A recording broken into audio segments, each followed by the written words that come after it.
आनंद मठ या ठिकाणी राजन विचारे पोहोचलेले आहेत। थेट जाऊयात आनंद मठ या ठिकाणी राजन विचारे ठाण्याचे उमेदवार शिवसेना उद्धव बाळासाहेब ठाकरे पक्षाचे हे पोहोचल्याचं पाहायला मिळते। तेव्हाची ही थेट दृश्य आपण बघू शकतोय। ठाणे हा मुख्यमंत्री शिंदेंचा बालेकिल्ला मानला जातो, पण अर्ज भरण्याआधी राजन विचारे या ठिकाणी दर्शन घेण्यासाठी पोहोचल्याची ही थेट दृश्य आपण बघू शकतोय। तर ठाणे हा मुख्यमंत्री शिंदेंचा बालेकिल्ला मानला जातो आणि आनंद दिघेंचे वारसदार आपण असल्याचं मुख्यमंत्री शिंदे हे सांगत असतात। त्यांच्या विरोधामध्ये ठाकरेंच्या शिवसेनेचे उमेदवार या ठिकाणी उभे असलेले हे आता दर्शन घेताना आपल्याला पाहायला मिळतात। आनंद मठ या ठिकाणी ते पोहोचलेले आहेत। त्यांच्यासोबत ठाकरेंच्या शिवसेनेचे इतरही नेते या ठिकाणी पाहायला मिळत आहेत। तर राजन विचारे हे शिवसेना उद्धव बाळासाहेब ठाकरे पक्षाचे उमेदवार आहेत। ठाणे लोकसभा मतदारसंघातून ते आपला उमेदवारी अर्ज आज भरणार आहेत आणि त्याआधी ते आनंद मठ या ठिकाणी पोहोचल्याची ही थेट दृश्य आपण बघू शकतोय। आणि या विषयी अधिक माहितीसाठी आपले प्रतिनिधी शुभम कोळी हे आपल्या सोबत फोन लाईनवर जोडले गेले आहेत। शुभम, काय सांगाल? राजन विचारे हे मुख्यमंत्री शिंदेंच्या ठाण्यामध्ये आनंद मठ या ठिकाणी पोहोचलेले आहे, सध्याचे काय अपडेट्स आहेत? निश्चित आपण पाहिलं तर उद्धव बाळासाहेब ठाकरे गटातून उद्धव ठाकरे यांनी पुन्हा एकदा राजन विचारे यांना मैदानामध्ये उतरवलेलं आहे। सलग तिसऱ्यांदा राजन विचारे जे आहेत ते खासदारकीच्या उमेदवारीला उभे राहिलेले आहेत आणि आता ते सक्तीच्या या ठिकाणी पोहोचलेले आहेत। दररोज आनंद दिघे यांना अभिवादन करून एक मोठ्या प्रमाणामध्ये राजन विचारे यांची एक रॅली देखील या ठिकाणी होऊन निघणार आहे।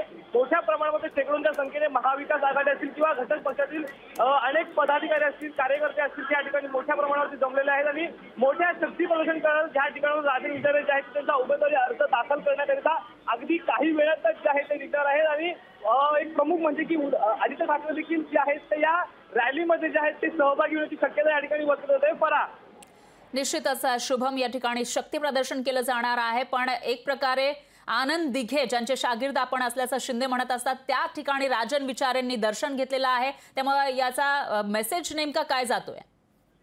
निश्चित आपण पाहिलं तर शिवसेनेचे धर्मवीर आनंद दिघे जे आहेत ते शिवसेनेचे दिवंगत नेते आहेत आणि शिवसेनेचा कोणताही कार्यक्रम असेल, कोणताही मेळावा असेल त्याची सुरुवात जी आहे ती याच शक्तीस्थळावरून होत असते आणि तशाच प्रकारे राजन विचारे यांनी देखील त्यांच्या उमेदवारी अर्जाची सुरुवात जी आहे ती या ठिकाणून केली आहे। त्यांच्या प्रचाराची सुरुवात असेल किंवा खासदारकीची सुरुवात असेल ती त्यांनी या ठिकाणून केली आहे, परंतु अद्याप महायुतीचा उमेदवार जो आहे तो अजूनही जाहीर झालेला आहे।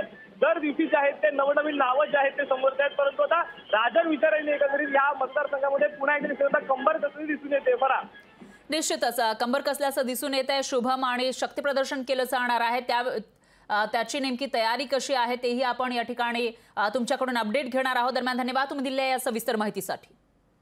तर ही थेट दृश्य आनंद मठ इथून आपण बघू शकतो। राजन विचारे हे आनंद दिघे, स्वर्गीय आनंद दिघे यांच्या समाधीचं दर्शन घेण्यासाठी पोहोचलेले आहे आणि त्यांच्यासोबत मोठ्या संख्येनं ठाकरेंच्या शिवसेनेचे सैनिक आपल्याला पाहायला मिळतात। ठाकरे सेनेचे सैनिक या ठिकाणी आहेत आणि यानंतर ते आपला उमेदवारी अर्ज भरणार आहेत। त्यांच्या रॅलीला सुरुवात होणार आहे। शक्ती प्रदर्शन राजन विचारे करणार आहेत। राजन विचारे ठाकरेंच्या सेनेचे ठाण्यातून उमेदवार आहेत। लोकशाही मराठी ऐका, पहा, जागरूक रहा।